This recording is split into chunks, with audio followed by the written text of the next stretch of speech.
Hello, what is up mga ma'am, sir, ma'am? Ako po si Ralph C. Fry, isang visual artist from Manila. And today, nandito na naman tayo sa SM North Toy Kingdom sa The Block. Kasama ko ngayon si Sir Josh. Ano po? Hello. Ayun, meron silang bago dito. Ito, Aquaman and the Lost Kingdom, Aquarian Toys, si Storm. Also, dito pa rin si Joker with interrogation table. Tapos, hindi pa rin si Black, Lightning. Ito yung bago. Yeah.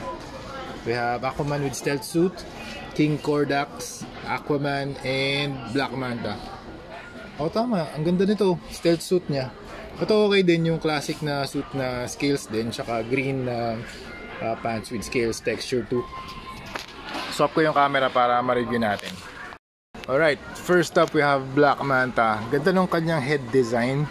Parang siyang alien-like looking head design or shape. We have the red eyes na medyo glossy and translucent. Tapos merong cable sa likod, silver. Ang ganda rin yung kanyang silver na head. Also yung body niya para siyang may tint ng blue.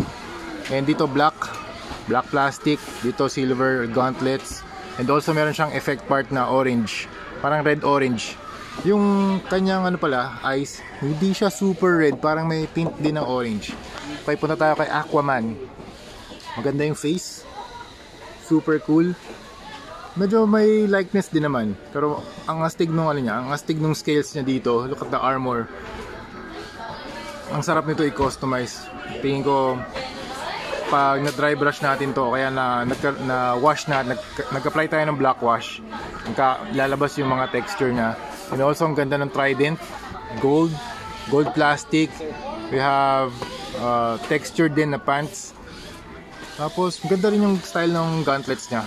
Wala siyang effect parts, walang ibang accessories, kundi at least meron siyang alt hands and one trident. Ganda ng trident. Medyo ingat lang kayo dito kasi sharp siya.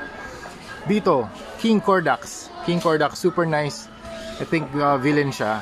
I think kasi based dun sa design.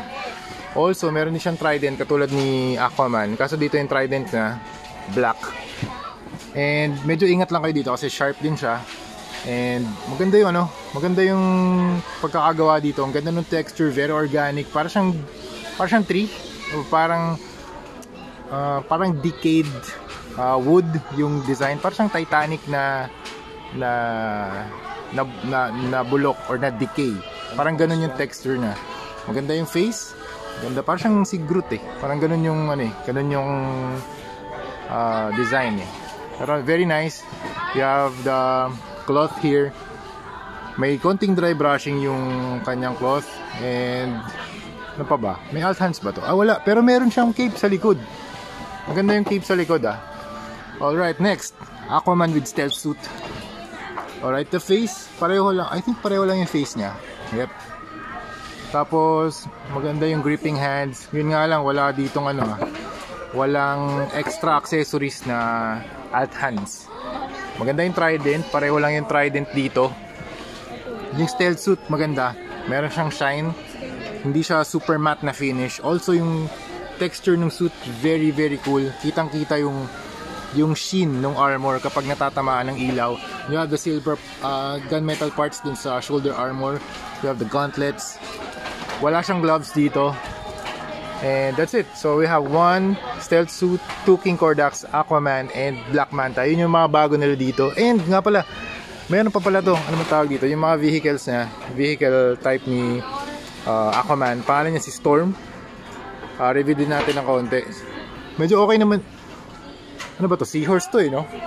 Parang seahorse type of creature. Na meron siyang saddle. Yung saddle niya parang gold. Tapos maganda rin yung protector niya sa mukha. Gold din, tapos yung saddle niya gold din yung plastic. And then very nice, maganda yung size niya. Kapag sinakay mo si Aquaman dito, tingin ko sobrang astig niya. Meron silang dalawang stocks, ang price niya 2,099 pesos only. Tapos yung mga bago nilang releases ay 1,499 only. Okay? And then Joker 2,699, and then Batman 1,699. Ito gold label 1,499 only. Okay? So yun lang mga ma'am, so ito yung mga bago nila. So if you want to buy this, nandito lang sila sa SM North EDSA Toy Kingdom. Bagong releases ng Aquaman. Napakalupit. Aquaman and the Lost Kingdom, malapit na. Hindi ko alam kung kailan yung opening, pero for sure, pag lumabas yung movie, hype na naman itong mga ganitong classic figures. Okay, so yun, thank you very much for watching and see you sa next video. Bye-bye!